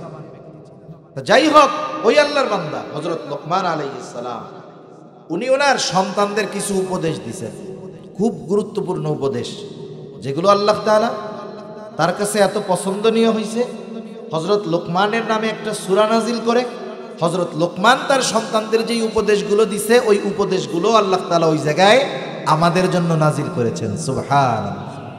হযরত লোকমান তার সন্তানদের ওয়াজ করার সময় একটা ওয়াজ করছে হলো এইটা, ইয়া বুনাইয়া ইন্নাহা ইন তাকু মিসকালা হাববাতিন মিন খারদালিন ফাতাকুন ফি সখরা আও ফিস সামাওয়াতি আও ফিল আরদি ইয়াতি বিহাল্লাহ। বলতেছে, হ্যাঁ আমার সন্তান শোনো, তোমার ওই আমলটা সেটা নেক আমল হোক আর বদ আমল হোক, আমল স্বাভাবিকভাবে ভালো হইতে পারে মন্দ হইতে পারে, তুমি নেক কাজ করো আর ভালো কাজ করো আর গুনার কাজ, এটা যা হয় হোক, ওই আমলটা তুমি যদি কোনো পাথরের মধ্যেও করো, ফাতাকুম ফি সখরা, যদি তুমি ওইটা পাথরের মধ্যেও করো, আও ফিস সামাওয়াত, আসমানেও যদি করো, আও ফিল আরদ, জমিনের মধ্যেও যদি করো, ইয়াতি বিহাল্লাহ, তোমার ওই সরিষা দানা পরিমাণ আমলটা যেখানেই তুমি করো না কেন কিয়ামতের দিন ওই আমল হাজির করবে কে? আল্লাহ। এই আয়াতের তাফসিরে হযরত আনাস রাদিয়াল্লাহু তাআলা আনহু থেকে একটা হাদিস আসছে, নবীজি বলেন, কেউ যদি এমন পাথরের মধ্যে আমল করতে পারে, কেমন পাথর? যেই পাথরের দরজাও নাই জানালাও নাই, মানে ঢোকারও ব্যবস্থা নাই বের হওয়ারও ব্যবস্থা নেই, বলেন তো ওই রকম পাথরের মধ্যে যাওয়া কারো দ্বারা সম্ভব? এই অসম্ভবকে সম্ভব যদি কেউ করতেও পারে, ওই পাথরের মধ্যে গিয়েও যদি কেউ আমল করতে পারে এই অসম্ভবকে সম্ভব করে, আল্লাহ তাআলা কিয়ামতের দিন তার ওই আমলটা সেটা যদি সরিষা দানা পরিমাণ হয় ওটা কেউ আল্লাহ হাজির করবে। সুবহানাল্লাহ। সেজন্য আল্লাহ রাব্বুল আলামিন ওই দিন বিচার দিবেন, বিচার করবেন, প্রত্যেকটা আমলের হিসাব নিবেন। আমার আপনার আমলগুলোকে ওজন দেওয়া হবে, ওজন। হাদিসের মধ্যে আসছে ওজন দেওয়া হবে, সবচাইতে বেশি ওজন হবে কোন আমল? যেখানে হঠাৎ করে আসলো তাই বলি, চিন্তা করে দেখেন, নবীজির কাছে প্রশ্ন করতেছে আবু হুরায়রা রাদিয়াল্লাহু তাআলা আনহুর হাদিস। নবীজিকে জিজ্ঞাসা করা হলো, ইয়া রাসূলুল্লাহ, মিজানের মধ্যে সবচাইতে ওজন হবে কোন আমল? নবীজি নামাজের কথা বলেন নাই, রোজার কথা বলেন নাই, হজের কথা বলেন নাই, যাকাতের কথা বলেন নাই। নবীজি বললেন, মিজানের মধ্যে সবচাইতে ওজন হবে যেই আমল সেটার নাম হলো উত্তম চরিত্র।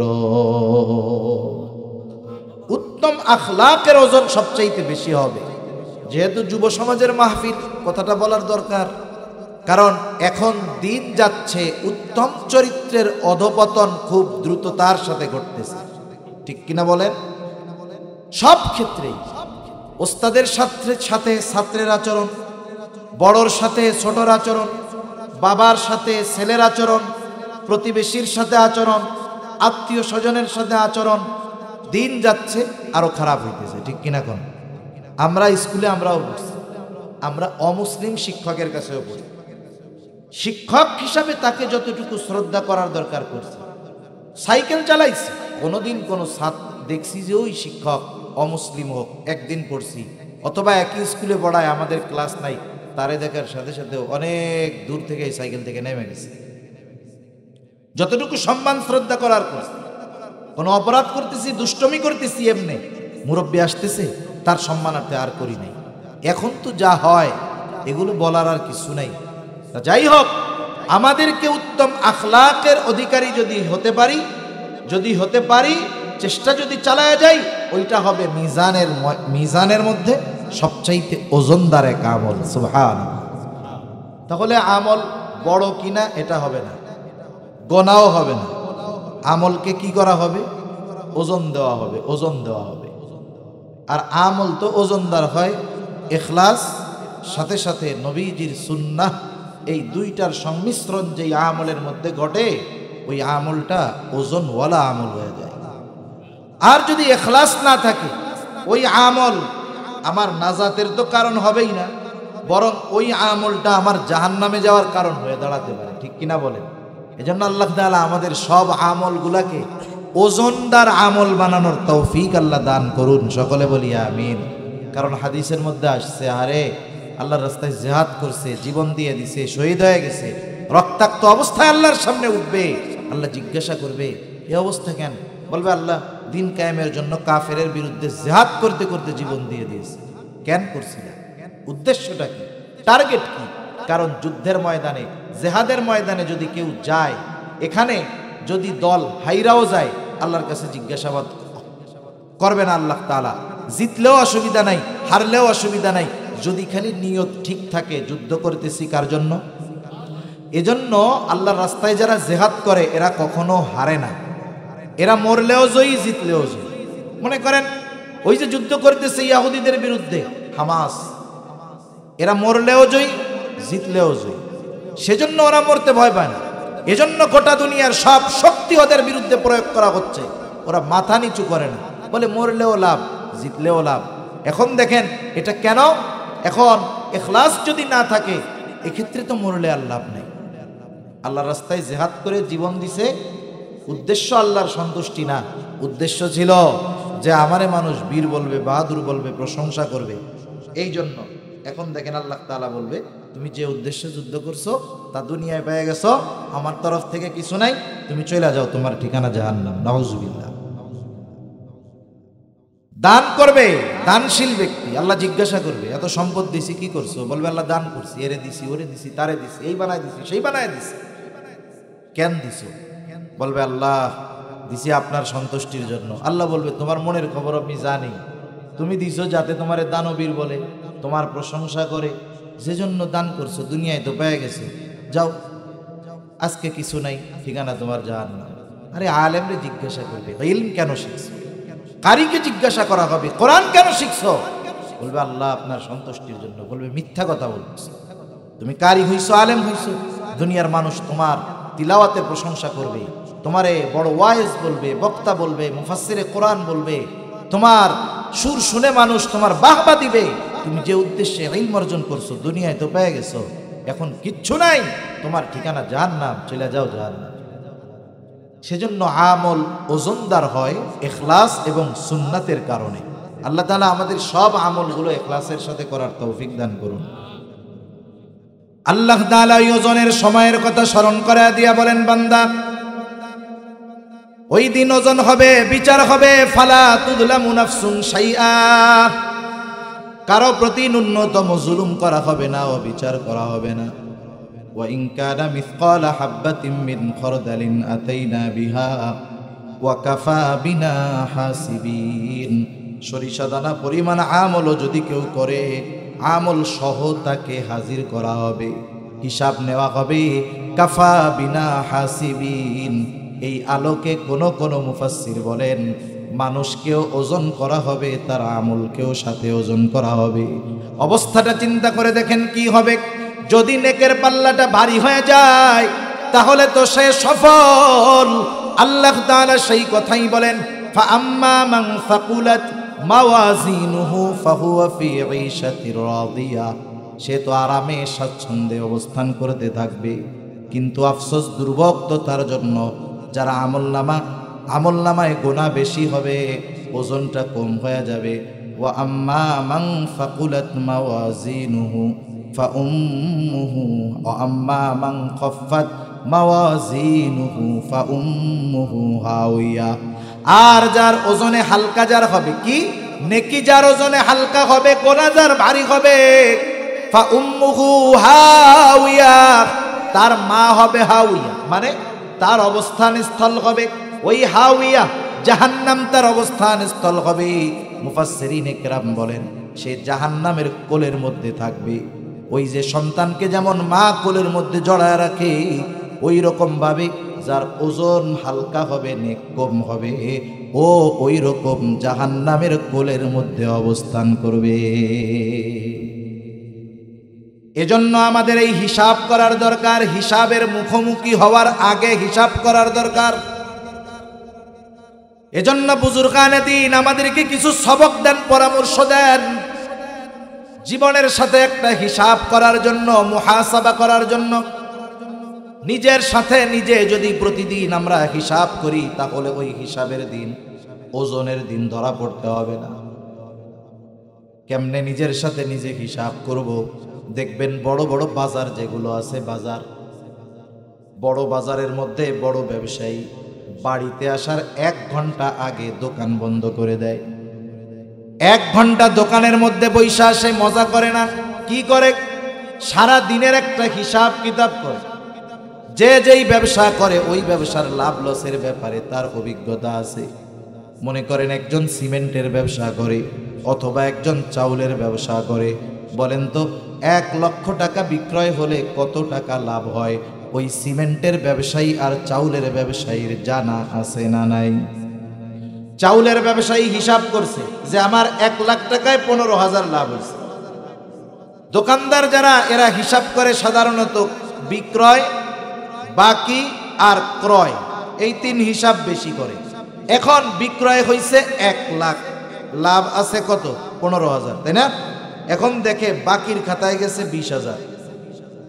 বলেন তো আজকের লাভ পকেটে আছে নাকি আসল থেকে আরো 5,000 গেছে? সারাদিনের হিসাব করার পরে যে হিসাবী ব্যবসায়ী, ও এইবার ওর কর্মচারীদেরকে বলবে, শোনো, এই যে 20,000 বাকি গেছে, এই 20,000 আগামীকাল থেকে আমার বিক্রয় কম হোক, অসুবিধা নেই। আমার বাপেও যদি বাকি চায় আগামীকাল থেকে দিবা না। আমার 80,000 সেল হোক, তাও লাগবে না। আমার 50,000 হোক, আমার 7,000 7,500 নগদ লাভ থাকলেই হইল। কারণ বাকির নাম ফাঁকি। যে অবস্থা, এ টাকা কবে উঠবে আল্লাহ জানে। আমি মরার পরে এ উঠবে কিনা সন্দেহ আছে।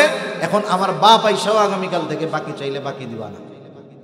এটা হলো ওই 1 ঘন্টা তথা সারা দিনের বেচা কিনার হিসাব নিকাশের সার নির্যাস। কি যে আগামীকাল থেকে আর বাকি দেওয়া হবে না।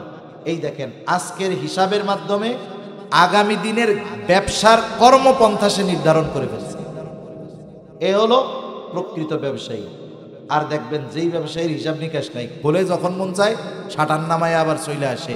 ও যত পুঁজি নিয়ে ব্যবসা করুক না কেন, বেহিসাবি হওয়ার কারণে এক সময় কোটি টাকার পুঁজিও তার ফুরায়া যায়। কারণ কোনো প্ল্যানিং নেই, হিসাব নেই। জীবনের ক্ষেত্রে হিসাব যদি এরকম হয়, আমি আজকে রাতে শুইতে যাব, ঘুমানোর আগে 5টা মিনিট সময় আমি আমার সাথে নিজের জীবনের এক হিসাব করব। যে হায় রে, আজকে সারাদিনে কয়টা ভালো কাজ করলাম, সারাদিনে কয়টা মন্দ কাজ করলাম, কয়টা কবিরা গুনাহ করলাম, কয়টা ভালো কাজ করলাম। এখন মনে করেন হিসাব করছে। আপনি একা চিন্তা করে দেখবেন, একা যায় বালিশে শুবেন, চোখটা বন্ধ করবেন, একেবারে শুরু থেকে নিয়ে শেষ পর্যন্ত সারাদিনের হিসাব অটোমেটিক আপনার সামনে চলে আসবে। এখন যোগ বিয়োগ করেন যে আজকে আমার গুনাহ বেশি না সওয়াব বেশি। মানুষ যখন একাকী থাকে, সে যেই বিষয়ের চিন্তা দিয়ে ওই একাকিত্বকে শুরু করে, ওই বিষয়ের চিন্তা তার মধ্যে বাকি সময় কাজ করে। যেমন আমাদের সময় এখন আমরা কি করি, অধিকাংশ মানুষ, যুবক মানুষরা বিশেষ করে, যাদের পরিবার পরিজন আছে, পোলাপান আছে, তোর টাইম নাই। অন্যান্য যারা আছে ওলামা একরাম, এদের টাইম কম। কিন্তু যুবক মানুষ, ওর কাজ কাম নাই তো। ও যখন শোয়ার আগে মোবাইলটা হাতে নেয়, এবার হাতে নিয়ে দেখা শুরু করে ফেসবুক দেখতে দেখতে দেখতে দেখতে দেখতে শয়তান ওকে মোহগ্রস্ত কইরা যে গোনা দিয়ে শুরু করে, আস্তে আস্তে তার চাইতে বড় গোনার দিকে নিয়ে যায়। দেখা যাবে ওর হুঁশ নাই, এমন ভাবে চলতেছে ওর খবর হয় কোন সময়, ফজরের আজান যখন হয় তখন। এখন ঘুম আসে, মোবাইলের চার্জ ফুরায় গেছে। এই যে দেখেন শয়তান টিভি, বহুত আমল করছস, এখন একটু ঘুমা, আজান দিবে, তাহাজ্জুদের টাইম হবে, আর ওর ঘুম আসবে তখন। এটাই বাস্তবতা। অবস্থা এমনই চলছে। কিন্তু কেউ যদি রাতে শোয়ার পরে একটু এই হিসাবটা করে, হারে আজকে রাতটা তো শেষ রাত হইতে পারে, একটু হিসাব করি সারাদিন কি ভালো কাজ করলাম, 5টা মিনিট 10টা মিনিট হুজুর তো বলল, দেখবেন যদি ও দেখে যে হিসাবের পরে সওয়াব বেশি গুনাহ কম, ওর মধ্যে একটা উৎফুল্ল ভাব কাজ করবে। ও চেষ্টা করবে আগামী দিন থেকে আমি ভালো কাজটা আরো বাড়াবো। আর যদি ওই চিন্তা করে, আরে রাত্রে তো মইরা যাইতে পারি, হিসাব করি, যদি দেখে যে গুনাহ বেশি, হয়তো ওই আল্লাহর বান্দা তাওবা করবে। এ তো আর মানুষ দেখানো তাওবা হবে না। একা একই নিজের বিছানার মধ্যে শুয়ে শুয়ে আল্লাহরে বলবে, আল্লাহ মরে তো যাইতেও পারি, কতজন মারা যায়, চলে যায়, আল্লাহ আমার গুনাহগুলো মাফ করে দেন, আগামীকাল থেকে আমি আর গুনাহ করব না, আমারে আপনি তৌফিক দেন। এখন মনে করেন ও তো কথাটা বলছে, দুনিয়ার মানুষ কেউ নাই, ও ওর কথা ও শুনছে, ফেরেশতারা সাথেরগুলা শুনছে, আর কে শুনছে? দেখেন, এই হিসাবের পরে সে আগামী দিনের কর্মপন্থা নির্ধারণ করতে পারছে, তাওবা করছে। হতে পারে এটাই জীবনের শেষ তাওবা, ওই রাতটাও হতে পারে তার শেষ রাত। এখন হতে পারে এই তাওবার কারণে সে আগামী দিন জান্নাতীদের তালিকায় নাম নিয়া এরপরে তার দুনিয়ার সফর শেষ হবে, আখিরাতের সফর শুরু হবে। ঠিক কিনা বলেন? এজন্য আমরা যদি মিজানে আমাদের সওয়াবকে, নেক কর্মগুলাকে ওজন বানাতে চাই, ইখলাস তো লাগবে, ওগুলা তো আছে, সাথে সাথে আমাদের জীবনের হিসাব করতে হবে। আমাদের করা যাবে না ইনশাআল্লাহ? দেখেন, কার কোন সময় কি হয় বলা যায় না। হাদিসের মধ্যে এক জালেমের ঘটনা আসছে, তার নাম হলো কিফিল। একবার দুইবার না, নবীজি বারবার সাহাবীদের সামনে এই জালেম কিফিলের কথা বলছে। কিফিলের ব্যাপারে নবীজি বলেন, কিফিল হলো এমন এক পাপী, কোন কাজ নাই, মানে কোন পাপ নাই সে করে নাই, এমন কোন পাপ নাই যেটা কিফিল করে নাই। সব পাপ কাজ যেহেতু করে, একেবারে পাপের অলরাউন্ডার হবে। এখন সে পাপ কাজগুলোর মধ্যে একটা কাজ ছিল, সে মানুষের সুদের উপরে টাকা দিত। এরকম আল্লাহর বান্দা আছে না? নাই তো আপনাদের এদিকে? হ্যাঁ, এটা হলো এমন এক পাপ, যেই পাপ মনে হয় বাংলাদেশের মাটি ঘুরলেও পাওয়া যাবে। সুদ। এখন এক দরিদ্র মহিলা, বিধবা মহিলা তার কাছে আসছে, বলতেছে, কিফিল আমারে কিছু টাকা ধার দাও। জালেম কিফিল বলে, হ্যাঁ টাকা ধার দিতে পারি, সুদের উপরে নাও। মহিলা বলে, কিফিল আমি তো অসহায়, যদি সুদের টাকা দিতে পারতাম তাইলে তো আর তোমার কাছে টাকা চাওয়ার দরকার ছিল না। কিফিল তো সব ধরনের পাপে অভ্যস্ত। ওই মহিলা সুন্দরী বিধবা, জালেম কিফিলের মধ্যে কুমন্ত্রণা জাগ্রত হয়ে গেল। কিফিল বলল, টাকা দিতে পারি, শর্ত আছে, লাভ না দাও, তবে যদি নির্দিষ্ট দিনে আমার সাথে গোপন অভিসারে লিপ্ত হও তাহলে টাকা ধার দেওয়া যেতে পারে। অভাবের তাড়নায় মানুষ ঈমান হারায় ফেলে। কাদাল ফাকিরু আন ইয়াকুনা কুফরা, দরিদ্রতা মানুষকে কুফরি পর্যন্ত পৌঁছায় দেয়। দরিদ্রতার কারণে মানুষ অনেক সময় পাপাচারে লিপ্ত হয়ে যায়। সমাজে যত পাপী দেখেন, সব পাপী যে শখে পাপ করে তা নয়। অনেক পাপী আছে, তার এই পাপের কারণ হলো তার অভাব। এজন্য সচ্ছল মানুষ যারা আছে সমাজের, এ বিষয়টা খেয়াল রাখার দরকার যে আমার কোনো প্রতিবেশী, আমার সমাজের কোনো মানুষ অসচ্ছলতার কারণে যেন পাপে জড়িয়ে না যায়, এটা দেখার দরকার আছে না নাই? আছে। কিয়ামতের দিন ওই আল্লাহ তাআলা বলবে, আমি ক্ষুধার্ত ছিলাম, আমারে খাবার দাও নাই, আমি পিপাসিত ছিলাম, পানি দাও নাই, আমি বস্ত্রহীন ছিলাম, আমারে বস্ত্র দাও নাই। মানুষেরা বলবে, আল্লাহ আপনার কি এগুলো লাগে নাকি? আল্লাহ তাআলা বলবে, তোমার প্রতিবেশী অভুক্ত ছিল, তাকে তুমি পানি পান করাও নাই, তাকে করাইলে আমি পাইতাম। তাকে তুমি খাবার দাও নাই, তাকে খাওয়াইলে আমি পাইতাম। বস্ত্রহীন ছিল, শীতে কষ্ট করেছে, দাও নাই, তাকে দিলে আমি আল্লাহ পাইতাম। সুবহানাল্লাহ বলে।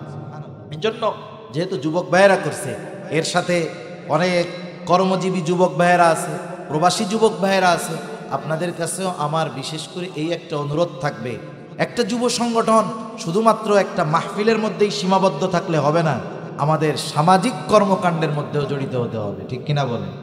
রাসূল সাল্লাল্লাহু আলাইহি ওয়াসাল্লামের সামাজিক কর্মকাণ্ডের জীবন যদি দেখেন, উনি সর্বোচ্চ সামাজিক ছিলেন। রাসূলুল্লাহ সাল্লাল্লাহু আলাইহি ওয়াসাল্লাম সমাজে অভাব দরিদ্রতার মধ্যে যারা ছিল তাদের সহযোগিতা করতেন। সেজন্য যুবক ভাইদের প্রতি অনুরোধ থাকবে, আপনাদের গ্রামে কমপক্ষে আপনারা খুঁজে খুঁজে দেখবেন যাদের এরকম অভাব আছে, অসচ্ছলতা আছে, মেয়েটার বিবাহ দিতে পারতেছে না, ছেলেটাকে দ্বীনি মাদ্রাসায় পড়াবে, শিক্ষা দিবে, পারতেছে না। যেহেতু আপনারা কর্মজীবী আছেন, প্রবাসী আছেন, আপনাদের ছোট ছোট সহযোগিতা ওই গরিবের বড় এক সহযোগিতায় পরিণত হবে। ঠিক কিনা বলেন? আল্লাহ তাআলা উত্তম বিনিময় দিবে। খেদমতে খাল, মানুষের খেদমত, এটা বড় এক জিনিস, বড় এক জিনিস, যাতে আল্লাহ তাআলা অনেক খুশি হয়। তা জালেম কিফিল মহিলার কাছে যখন বলছে, দরিদ্রতার কারণে মহিলা অপারগতার কারণে স্বীকার করছে, বলে খা। নির্ধারিত দিনে জালেম কিফিল মহিলার কাছে হাজির। যখন সে তার কর্ম সম্পাদন করতে যাবে, একেবারে কাছে, মহিলা ভয়ে থরথর করে কাঁপতেছে। জালেম কিফিল বলে, মহিলা তুমি কান্না করো কেন, কাঁপো কেন? আমি কি তোমাকে জোর করেছি নাকি? তুমি তো শর্তে রাজি হয়েই টাকা নিয়েছ। মহিলা বলে, কিফিল আমি অভাবের কারণে তোমার সাথে এই কথার ব্যাপারে শিকার হয়েছি। ও কিফিল, আমি কোনোদিন এই পাপের সাথে জড়াই নাই, অভাবের কারণে আমার এই অবস্থা। আমার তো ভয় হয় তোমার সাথে এই গোপন অভিসারে লিপ্ত হওয়ার পর আমি যদি মারা যাই, আল্লাহ তাআলার সামনে আমি একজন জেনাকার হিসাবে আমাকে উপস্থিত হওয়া লাগবে। আমি আল্লাহর ভয়ে কান্না করতেছি, অন্য কোনো কারণে নয়। এতটুকু কথা জালেম কিফিলের কান দিয়ে পৌঁছিয়ে হৃদয়ে ছুঁয়ে গেছে। ও চিন্তা করতেছে, আরে মহিলা এখনো পাপ করে নাই, ইচ্ছা কইরাও করতে চায় নাই, এতেই ওর এই অবস্থা। আর আমি তো কোনো পাপ ছাড়ি নাই। হাদিসের মধ্যে আসছে 60 দিরহাম সে মহিলাকে দিয়েছিল। মহিলা এই কথা বলবার পর জালেম কিফিল বলে, যাও মহিলা, তোমারে আমি এই 60 দিরহাম সাদাকা করে দিলাম, মাফ করে দিলাম। আর শুনে রাখো, আজকে থেকেও আমি প্রতিজ্ঞাবদ্ধ হইলাম, আমি আর কোনোদিন পাপের সাথে জড়াবো না। জালেম কিফিল তওবা করে বাড়ি চলে গেছে। ঘটনাক্রমে ওই রাত্রে সে মারা গেছে। জালেম কিফিল মারা গেছে। মানুষেরা খুশি হয়েছে যে জালেম মারা গেছে। মনে রাখবেন, সমাজের কিছু মানুষ মরলে অনেক মানুষ ইন্না লিল্লাহ মুখ দিয়া কয় ঠিক, মনে মনে কয় আল্লাহ আরো আগে মরলো না কেন, এখন মরছে তাও আলহামদুলিল্লাহ বলে না। শুনাইয়া কয় যায় রে অমুকে মারা গেছে, আমার বুকটা জ্বলে যাচ্ছে, মনে মনে কয় আরো 10 বছর আগে মরলো না কেন। সমাজের কিছু মানুষ মরলে মানুষ খুশি হয়। ও তো জালেম ছিল, মানুষ মরছে, মানুষ খুশি হয়েছে। কিন্তু আল্লাহ তাআলা জানায় দিছে, না তোমরা জালেম বইলো না কিফিলকে। কিফিল তওবা করছে, কিফিলের তওবা আল্লাহ তাআলা কবুল করেছে। কিফিলকে আল্লাহ তাআলা তার বন্ধু বানায় নিছে। একটু চিন্তা করেন, একটা কথা তার চিন্তাকে পরিবর্তন করে দিয়েছে। তাওবা নসিব হয়েছে, মারা গেছে সারা জীবন পাপ করে। একটা কথা, একটা চিন্তা তাকে আল্লাহর বন্ধু বানায় দিয়েছে। সেজন্য আমরা এখন থেকে জীবনের হিসাব করব।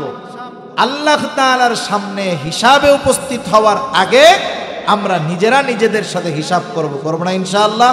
যখন বড় বড় প্রতিষ্ঠানে অডিট আসবে, সরকারি অডিট আসবে হিসাব নেওয়ার জন্য, ওই মাদ্রাসার যিনি হিসাব রক্ষক থাকেন, একবার হিসাব ফাইনাল করে বসে থাকেন। এলাকার যারা বুঝে এদেরকে ডাকে, দেখতো হিসাবটা ঠিক আছে নাকি, 15-20 জনরে দেখায়। এরপরে গিয়া অডিট অফিসার যখন দেখে, তখনও মনের মধ্যে খালি শুভু শুভু লাগে, না জানি কই ভুল হয়ে যায়, না জানি কই ভুল হয়ে যায়। চিন্তা করে দেখেন, ওই মহাপ্রক্রমশালী যিনি সবার হিসাব নেওয়ার জন্য একাই যথেষ্ট, ওই মহান সত্তার সামনে আমার জীবনের হায়াতের হিসাব দেওয়ার আগে ওই হিসাব আমাকে নিজের কাছে নিজে বারবার দেওয়ার দরকার আছে না নাই? যদি দিতে পারি তাহলে আশা করি ওই যে মিজানে যখন ওজন হবে তখন অবশ্যই নেকের পাল্লা ভারী হবে ইনশাআল্লাহ। فأما من ثقلت موازينه فهو في عيشة راضية وأما من خفت موازينه فأمه هاوية। যারটা হালকা হবে তথা নেকের পাল্লা হালকা হবে, তার অবস্থান স্থল হবে হাওয়া।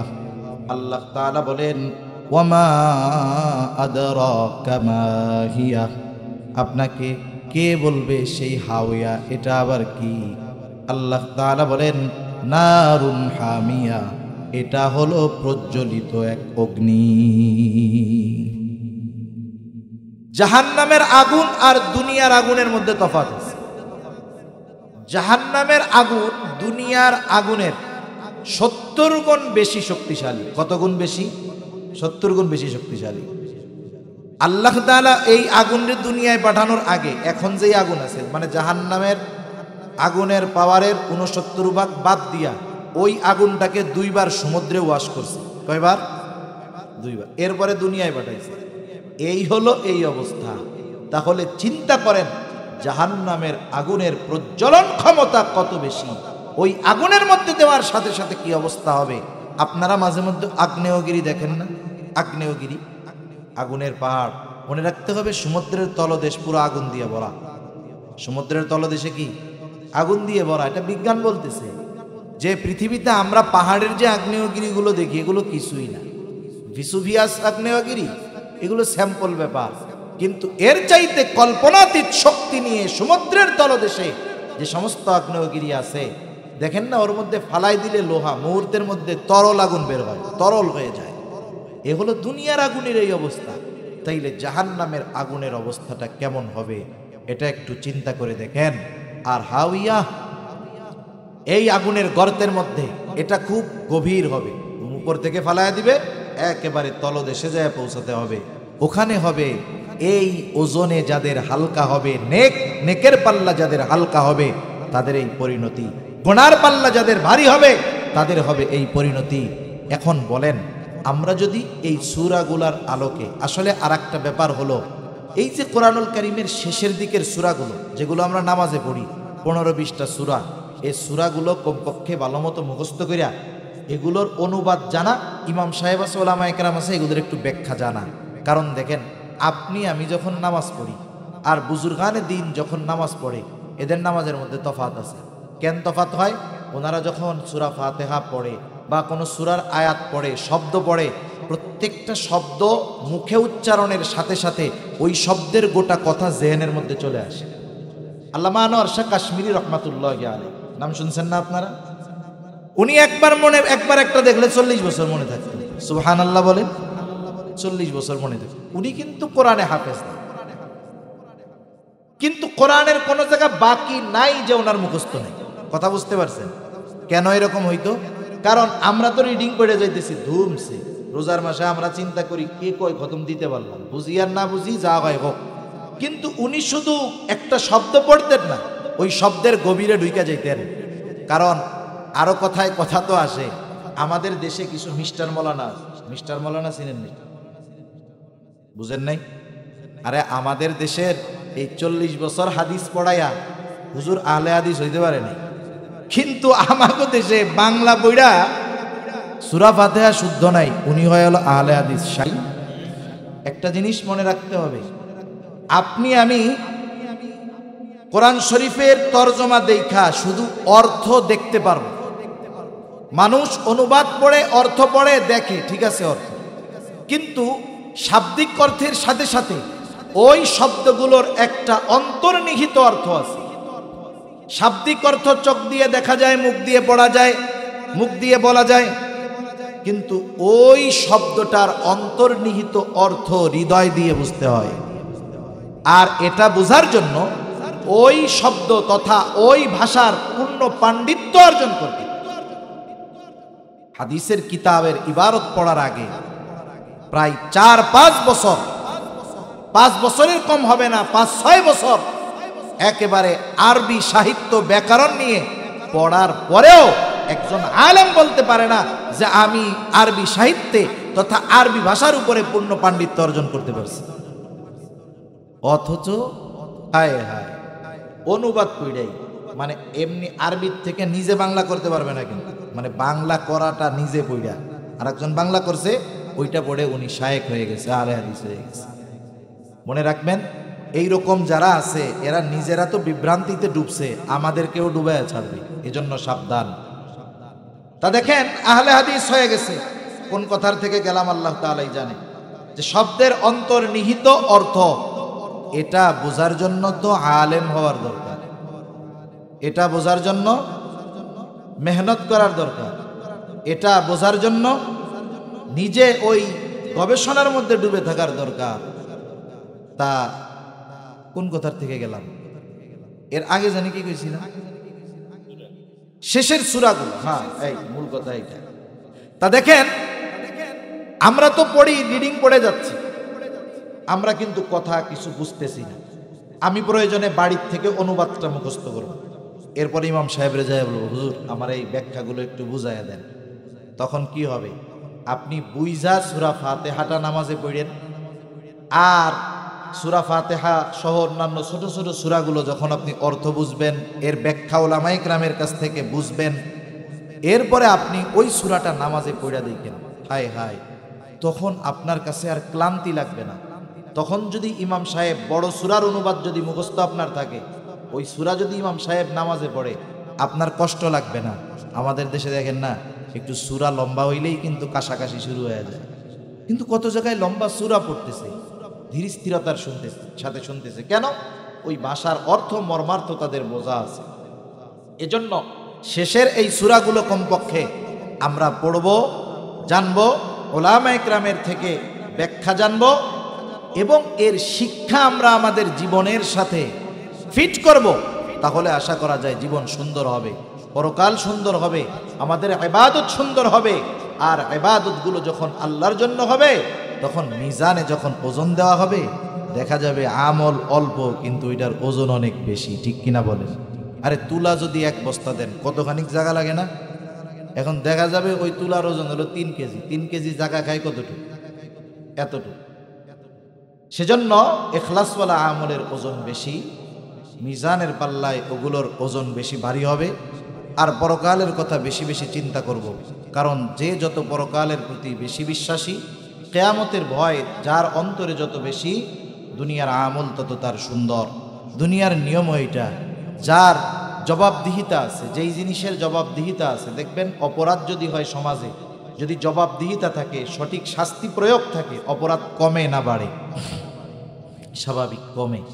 ওই রকম কিয়ামতের জবাবদিহিতার ভয় যাদের আছে, যে আমাকে আমার আল্লাহর সামনে দাঁড়াতে হবে, আমার কর্মের হিসাব আল্লাহ তাআলার সামনে আমাকে দিতে হবে, আমাকে ওই হাসরের ময়দানে একত্রিত করা হবে, এই চিন্তাগুলো যখন আসবে, তখন আমাদের জীবন পরিবর্তন হবে, আমল সুন্দর হবে, এবং আখেরাতে পরকাল সুন্দর হবে, জান্নাত আমাদের বাসস্থান হবে ইনশাআল্লাহ। আল্লাহ সুবহানাহু ওয়া তাআলা আমাদের সবাইকে সূরা আল কারিয়ার এই শিক্ষাগুলোকে সামনে নিয়ে আগামীর জীবনকে সুন্দর করার তৌফিক আল্লাহ দান করুন। সকলে বলি আমিন। ওয়া আখিরু দাওয়ানা আনিল হামদুলিল্লাহি রাব্বিল আলামিন। আসসালামু আলাইকুম ওয়া রাহমাতুল্লাহি ওয়া বারাকাতুহু।